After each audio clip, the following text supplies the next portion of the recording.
Hello, this is Carl Siedel on the People's View. Uh, Today we're going to talk a little politics, and we have Chris Buda, who is chair of the Republican Committee here in Nashua.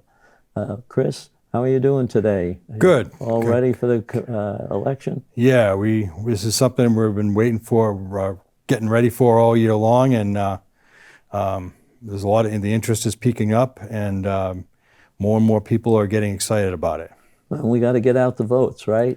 We got to get out the votes, got to knock the doors, make the calls, write the letters to the editor, talk to your neighbors, talk to your friends, talk to your family. This is a very important election season. Okay, yeah. So we heard that in the primary we had quite a turnout. Yeah, we sure did. Turnout in the Republican side of the primary was higher than that of the Democrats in the city of Nashua and statewide. Contested races help propel that. But I think our voters this year, I think Republicans are really upset about a lot of things that's going on in the world, in the nation, here in New Hampshire, and people want to have a voice, and they want to speak their voice this election season. Yeah, we've had the former speaker, Bill O'Brien, on, and he talked a little bit about what they're doing to make sure we have a very honest election. I mean, we haven't had problems here before, but there are times that there are some little things that came up where people just didn't want to do what was supposed to be done, to follow the regulations. Yeah, there's a lot of interest in election integrity. A lot of people want to make sure that we have an honest, fair, and transparent process. And there's a lot of people out there who are volunteering to help make that happen. And a lot of people that are very knowledgeable of the laws and the processes that are supposed to be followed. It's not that people always, they're trying to do anything wrong, but they don't realize how important it is to do everything by the law. Yeah, and that's the only way you can have confidence in our election system right now. If you have, if we allow, people to violate the law, our election laws, and people are not going to have as much confidence in our voting system going forward. People will choose not to vote. They'll think the system is rigged. Why bother? Why waste my time? So it's voting is your right to vote has been paid for by the blood of those many of those who fought for freedom in this country, going all the way back to the nation's founding. Right. And it doesn't cost you any money to show up and vote. And so I think it's really, really important that people get out and vote. But it's also important to make sure that we have a good, sound, fair, and transparent process, so everybody can be assured that their vote counted and that we have an honest election result. And we have a lot of volunteers to do that this year. Absolutely. And Yeah. if anybody ever still wants to volunteer, they probably should contact somebody like you or somebody. Yeah, they can contact contact the Nashua Republican City Committee at info@nashuagop.org. We also have people. You can also contact the NHGOP as well. We're looking for people to sign up to be poll challengers. We're looking for people to sign up to be poll watchers. We need people to hold signs for candidates. Just a lot of candidates out there need volunteers to go out and help them hold signs on election day. And we need people. We got a day of action coming up this weekend. To go out and knock on doors. People have been knocking on doors all over the state, candidates, activists, and alike, and that's going to continue all the way till November 8th. Today's a nice day for the people to be out there, too. Sure is, absolutely. It's a good day to be out there knocking on doors. It's nice and sunny and not too cold. Yeah, and hopefully you'll catch some people at home, right, working in the yards. Right. And it's look, it's nice to get together on this and work on the committee, work on the Republican committee if you're a Republican. Can you tell us a little bit about what else we do at the committee? Well, the overall purpose of any Republican committee is to help get Republicans elected. So it's basically it's a volunteer organization. we have them. We have the National Republican Committee, RNC. We have our state NHGOP, and then we have all the local committees that are in all the counties, the cities, and the towns throughout the state. And these are all volunteer organizations made up of local people who come together. We have guest speakers that attend our meetings, to Republican guest speakers, people various interests come in that we invite to come speak. The whole idea is to bring people in, to have them come listen to the speakers, get to know folks. It's a good way of getting involved, getting active. We provide all sorts of information to show everybody how you can go out and make a difference. Such as knocking on doors, supporting candidates, writing letters to the editor, talking to your neighbors and friends. I mean, we all can make a difference, and this is just, we provide a vehicle to help people make a difference.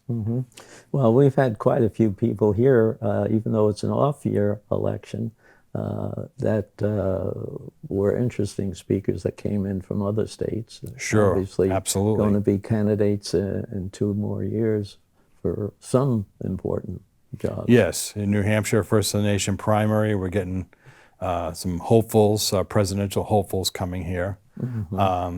And we're going to see more of that as time goes on. As we move past the November 8th election, you'll start to see that election cycle start speeding up. Right. And you sort of have a warm-up by having local elections next year in 2023. Yeah, we have the city elections here in Nashua. We have city elections in Manchester, other communities across the state.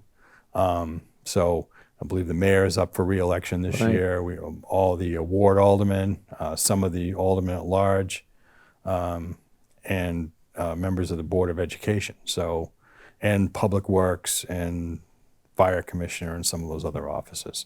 And we're still meeting at the Marriott?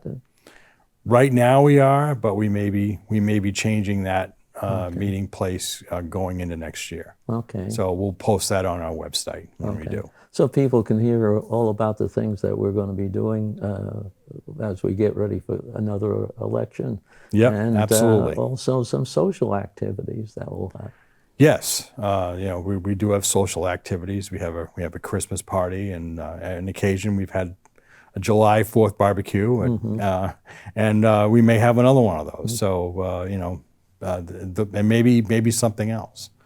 So there's a whole host of things that could happen. This is just a good way for people to get together, right? And bring interesting people in, and kind of let everybody know that yes, you can make a difference. And we're even having our own small election too this year. Yes, we're having an election for officers come up in December, and our other state committee members. So that'll be coming up 2 months from now. So a lot of things to look ahead for. I mean, it's going to be an interesting year getting ready for the 24. Yeah, sure will. And, it's, I haven't thought much about wanting to think much about 24. I'm still focused on what's coming up on November 8th. Wow. And, how that's going to work out, how many people are going to come out and vote. I hope every Republican everywhere comes out and votes this year. Or if you're an independent and you vote our way, we hope you come out and vote. Well, I think hopefully New Hampshire has a different way of looking at things, I think, than most states around here. I'm a little bit, they're more independent and more looking at what the candidates are really saying and what they think has to change. Yeah, there's a lot of people like that, and I think the First of the Nation primary kind of creates a vehicle for that, for many people to actually get up, and talk face to face with presidential candidates. Kind of something that you usually don't see in other states. Right. And so that's why you see these people on television at the diners and other places. They end up making the headlines by asking a candidate a question, sometimes a tough question. Sometimes it gets the candidate off message, sometimes it doesn't. It helps the candidate. So It's it's New Hampshire. It's what it's what New Hampshire's all about. Well, you've been involved quite a long time. Do you have any interesting stories of past elections that you could think of that was a little different or something that's happened? I hate to put you on the spot right away, but I Yeah, just thought that I something mean, might come to mind. I think probably the two things come to mind was the 2010 election and the 2012 election. So the 2010 election was a Republican wave year, and I think the thing that shocked me most about that election was how much of a wave year it was. Oh, yeah. Okay, I think we all knew then that we would win, we would do well, but I think we were shocked to see how well we actually did. I mean, when you get super majorities in the House and the Senate, That doesn't and happen very frequently. in the Executive Council, and yeah, and then I lived in CD1 at the time, and and Frank Ginter was expected to win, but only by maybe a few percentage points. He ended up winning by 12 percentage points that year. So we were really shocked to see how big of a win that was, especially since the general narrative was that New Hampshire was turning blue at the time. And at that time, the Democrats had control of the governor's office, the House, the Senate, the Executive Council. So that was a good year for us. Then the second one was 12, and I think a lot of us thought, well, we did so well in 10, how could we lose in 2012? And the Democrats were very well prepared. Right. The Obama campaign opened a lot of offices in the state. And I must say that's probably one of the best presidential campaigns I've ever seen. I mean, they were just they really did their job and got it done that year. So elections, especially in this state, you go up one year, you go down the next, and so it is a cyclical thing. There's no way to predicting what the future is going to bring, but I think you can always expect in this state, because we're a purple state, that it's going to be back and forth. Right, that's a change. You weren't in the Nashua area at that time. We went from 3 representatives up in Concord to 22 out of 28. So that was a big. That goes into what I was saying about Yeah, 2010. It was we didn't realize how much we were going to win by that year.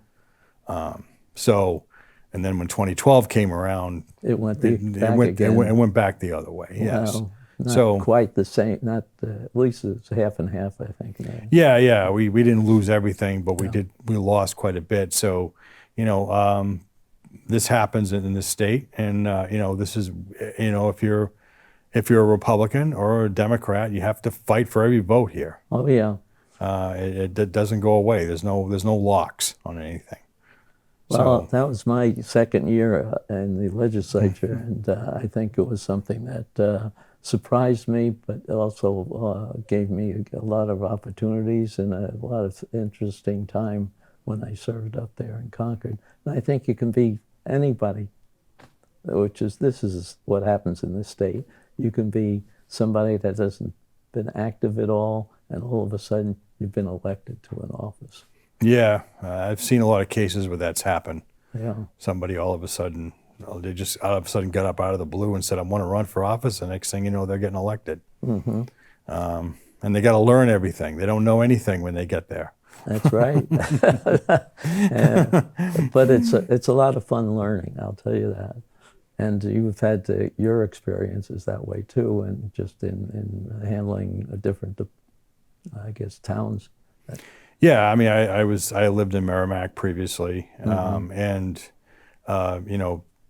was there I was living there in 2010 when that all went down, and although we at the time we had 7 Republican reps, we had 1 Democrat, and we ended up getting the 8th seat back. So that was a big, and plus we had a lot of new reps because a lot of our incumbents that year left. So we had a lot of new people, and then when you get new people in there, that kind of opens things up a little bit, and you could possibly lose a few seats to Democrats if you get, you know, incumbency has its advantages. So when your nominees are not incumbents, then they're going to be a little bit more vulnerable. So So, what can you tell the voters out there? if you're really, the situation right now with our inflation, our Yes. gas prices, are directly related to President Biden's economic and energy policies. And so once he got into office, they stopped the leases on federal lands. They stopped the Keystone Pipeline. They made it more difficult for oil companies to drill, and that affected the futures markets. And so naturally, gas prices went up after that.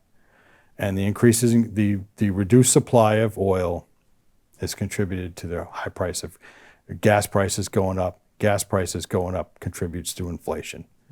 And so in addition to that, they had two big bills in Congress that spent trillions of dollars in I believe the American Rescue Plan and the infrastructure bill that were passed, massive amounts of debt created. The federal government doesn't go to the bank to go get a loan. To pay for the debt, they print the money, they monetize it. So that, by putting more money in our money supply, that also contributes to inflation. So really, all in all, we're going in the wrong direction. And we need a vehicle to stop it or slow it down significantly. And the best way to do that is to get out on November 8th and vote Republican. Right. I'd like to just go into what inflation does. Inflation does change the value of money, essentially. Yes. And it's the people who get hurt the most are the ones that have just a fixed income. Yeah, And I exactly. think and they can't do anything about it. And it's really, it's horrible to hear what people have to give up, or people try to recover by maybe taking out more credit cards, which is probably the worst thing to do because of the amount of interest that you pay on those credit cards. Well, not only that, the tool to fight inflation is the raising of the interest rates. Right. So since credit cards have a variable interest rate, the interest rate on those cards is going to go up right with the Fed interest rates. So you're already paying high enough rates as they are. You're paying way above what the current going rate is for a loan on a credit card, and then of course they're going to tack on all the increases to you as well. People also are going to cut back on their spending, things that they want to do, vacations, trips, buying that extra thing that you want to buy, maybe putting off buying that new car, or doing something special. You have to put it off because you don't know where your budget's going to be in the next 6 months. And that's the tragedy behind all this. It really is. It is. The people get hurt. They don't know what to do. Yeah. Really don't. They don't. And then I've had to make adjustments to my budget. Yeah. I've had to look at my budget and say, well, I can cut this out, I can cut that out. And I'm sure many other people are doing the same thing, if not more. I mean, but to hear that people are living off credit cards to try to get through this, that's just terrible, and it's a recipe for disaster. We need to do something about it. We need to put our foot down. We need to send them a message on November 8th that we're not going to tolerate this anymore. And bring your neighbors out. Make sure you're talking to them about it. Have some little chats, because I think you'll find out maybe you can help one another out by giving them ways of saving money, or watching out how alternate ways of getting a loan, if that's what you need. Yeah. I mean, whatever we can do to help each other out. You could give your neighbor a ride to the polls on November 8th. Right. That's it. Save money on gas. Carpool to the polls. There you go. Yeah. That's one way of doing it. Yeah, exactly.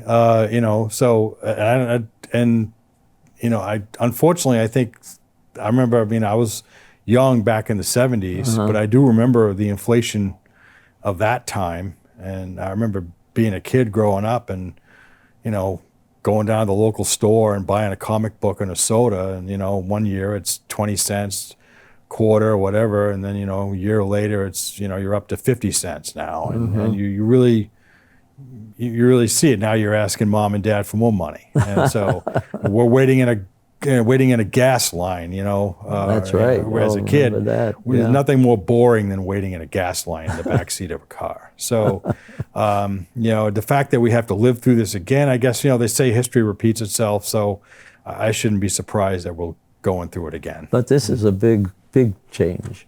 It's a lot more than a couple of the other ones that we've had in the last 20 years. Yeah, I keep hearing it's going to get much worse than it is. I hope that's not the case. Yeah.